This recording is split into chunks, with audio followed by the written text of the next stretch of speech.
10 men feel like 100. What's up, Star Wars fans? My name is Prince, and I'm an urban acolyte. We got some breaking news. This just came from Star Wars, Making Star Wars, about a Cassian Andor show coming to the Disney streaming service. I haven't even had a chance to read this article. I saw it pop up on Facebook, and I just said, hey man, I'm gonna shoot a video and talk about it here. So according to Jason Ward and the homies over at Making Star Wars, today during the fourth quarter Disney earnings call with Bob Iger, it was revealed that a Rogue One prequel series will be hitting the Disney streaming service, now titled Disney Plus. So we have a name for the Disney digital streaming service. It's going to be called Disney Plus. The show will feature none other than Cassian Andor himself, once again played by Diego Luna. So check out the press release from StarWars.com. Disney chairman and CEO Bob Iger announced today that Lucasfilm is in development on a second Star Wars of Rebel spy Cassian Andor during the formative years of the rebellion and prior to the events of Rogue One, a Star Wars story. Diego Luna will reprise the role of Andor. Going back to the Star Wars universe is very special to me, said Diego Luna. I have so many memories of the great work we did together and the relationships that I made throughout the journey. We have a fantastic adventure ahead of us. And this new exciting format will give us the chance to explore this character more deeply. The rousing spy thriller will explore tales filled with espionage and daring missions to restore hope to a galaxy in the grip of a ruthless empire. A release date for the series has not yet been announced. Stay tuned to StarWars.com for the latest updates. My impressions is that this is going to be something very dark. Now, we already got a comic book that told the prequel story to Rogue One of how Cassian and K2SO came to know each other. There's questions about will K2SO be featured in that, or is this going to pick up even before Cassian and K2 link up? But like I said, knowing where Cassian came from, where he went, this is going to be very dark. It's also going to be a bit cool because there's a tie-in, there's an Ahsoka Tano tie-in, right? I said this during the Rogue One, when Rogue One was what everyone was talking about, is that Cassian Andor was a Fulcrum agent, right? Initially, Ahsoka was Fulcrum, and then we got Hot Callus as Fulcrum by the time of during Rebels. When is Star Wars Rebels? I mean, like that last season, he was a Fulcrum agent within the Empire before he fully flipped, right? There are other Fulcrum agents out there. We're gonna see the story, the tale, the adventures of another Fulcrum agent, and this is gonna be kind of a James Bond type thing in Star Wars. So we're getting different kind of storytelling set within the Star Wars universe. Hey, I've always been one of those proponents that, hey, if you're gonna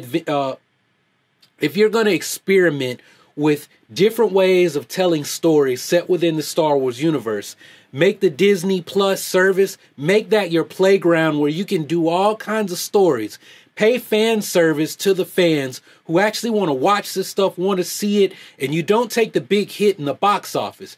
You play it safe in the box office. You tell the story that's going to bring in a whole lot of people. Yeah, that might upset some people because they're not getting to see the story that they want to see. It's not going to dive in deep the way they might want it to dive in deep. But hey, if you're a big fan of the franchise and you need to know every little detail, but maybe you're not going to read the books or shell out the cash for the comic books, and I don't read the Star Wars Adventures comic books. They might be canon. I'm not going to read them because right now I'm not that interested in the Star Wars Adventure comic books and all that other stuff. But I appreciate the writers and the artists and everyone who puts in work on that stuff. And, you know, hey, when it makes sense, I will read that stuff and support those projects too. But my point is, every little thing, everybody's not gonna like. But for the big screen canon and the little screen canon that I talked about in another video a few months ago, or a few weeks or days, I don't know. we can tell all of these outside stories that support the movies. And ultimately, what I would like to see happen is you have all of these little projects going on Star Wars Disney Plus, the Star Wars Plus experience on Disney Plus. And they're all building up to things that we eventually see in whatever Dave and Dan are doing, the Game of Thrones Star Wars trilogy, the Rian Johnson produced trilogy, because don't let some of these Star Wars haters, the Rian Johnson haters, steer you guys in the wrong place. Rian Johnson is not writing, producing, directing a new trilogy. He's doing basically what JJ did for the sequel saga. Rian Johnson is writing, producing, directing the first movie, and then he will be overseeing the remainder of the trilogy. But the difference between what he's doing, what Dave and Dan are going to do, and what they did with the sequel saga is they're going in already with a plan.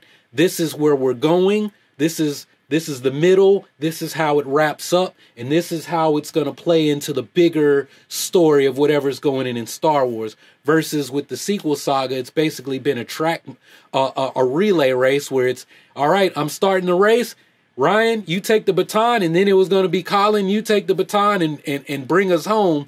But JJ had to run the first string and the last string, right? The first part of the relay, he had to start the race, and now he's got to bring it home, which is kind of good because he gets to wrap everything up the way maybe he hoped it would wrap up when he first sat down to begin this project. What has it been, like 6 years now? 5-6 years, something like that. So I don't know. But anyway, that's enough about that. We're talking about this Cassian Andor series. Hey, man. I feel some kind of way about us continuing to tell stories about the Galactic Rebellion. At least with The Mandalorian, we're picking up at the end. But it'll be cool if you were a fan of Star Wars Rebels. We're going to see the story told from another perspective, another part of space. So, I mean, I'm going to watch it. And what I want to tell you guys now, and I will have to reference this video if I'm still doing this in a year, 2 years from now, is that keep in mind that as this show is going on involving the adventures of Cassian Andor, we got everything going on in Rebels, and they can totally be mentioning, hey, man, because, I mean, when Ezra made that speech at the end of season 1, he kicked the hornet's nest. He stirred the hornet's nest and kicked everything into motion, right? And that's another reason why I'm going to tell you guys, Ezra's Starkiller, dog. Ezra's the Galen Merrick of canon, right? Ezra and Ahsoka, but Ezra more so than Ahsoka because of what he did with the rebellion versus what Galen Merrick did in the Star Wars legend of the Force Unleashed. Ezra's Starkiller, y'all. I want to follow up on a video with that. I've done 2 so far already. Then I'm going to really bring it home with everything Ezra did in Rebels in that series and tell you guys why he is Starkiller, right? And I know somebody's going to run way out in left field. Oh, man, Ezra went into unknown regions of space with Thrawn, and now he really is Starkiller. Prince, I love it. You got to, and I'm going to be like, no, dog, slow your roll on that one. Chill out, step back, take a breath, and collect yourself.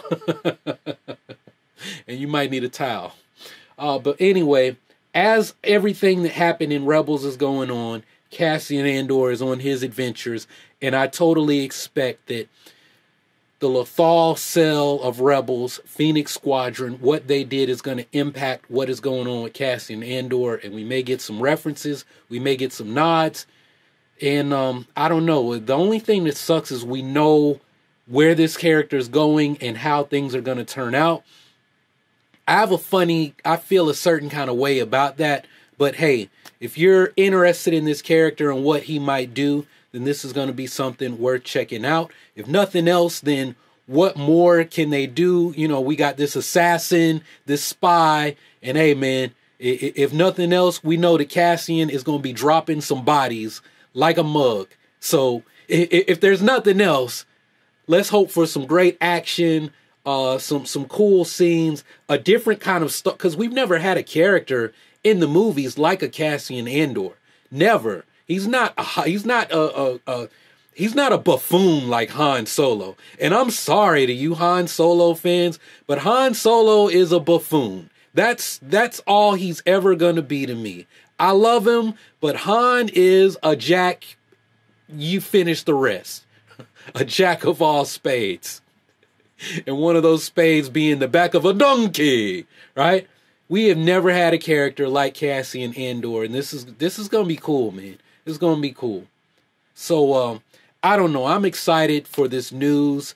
We got more Star Wars, and as a Star Wars YouTube channel, that means, hey man, that means more stuff for me to talk about potentially. You know, if I'm still doing this when this comes around, and the only way that can happen is for you guys to support me. So I appreciate everyone that's happy about me being more active here. It's cool that we're getting more Star Wars news. Of course, I've got some videos that I'm really trying to get out, man. Will you guys let me get this Chosen One video out? I got 2 parts, and I got to do this video, get it up, and you guys are watching it, which means I'm not finishing up the first Chosen One video and writing the second one. So maybe I'll find some time tomorrow evening if we don't get some new news about something else awesome, which is good. Raise the roof. I just showed my age. And yeah, so I guess guys, continue to support the channel, keep sharing, keep being active, asking me questions on my Facebook page, Twitter, Instagram, the Urban Acolyte Star Wars group on Facebook. That's actually where I'm most likely. I can't even talk today. I've been teaching a French class, so like English, whenever I like speak a lot of French, I begin to have trouble speaking my English. Like I just forget everything, and I just want je te parle français and just start spitting off stuff in French. Like my students were trying to get me to rap in French. Like, please, vision pneumorique, un caméra avance gros plan sur Dominique, sur devant la glace et le scooter son corps pris cri, machine au monde encore quelques efforts. Tout le régime sur... See, there I go, man. I'm flowing on français. Shout out to MC Solar. If you haven't subscribed already, go ahead and click on that subscribe button so that you can take your first steps towards becoming an urban acolyte. Embark on the journey of becoming the hero of your own story and become a force for change in your community. Make sure to check out more videos from this channel, especially the one that YouTube has recommended for you. Anyway, that's all I got for this video. Thanks for watching. Y'all keep on breathing, and may the force of others be with you. Always.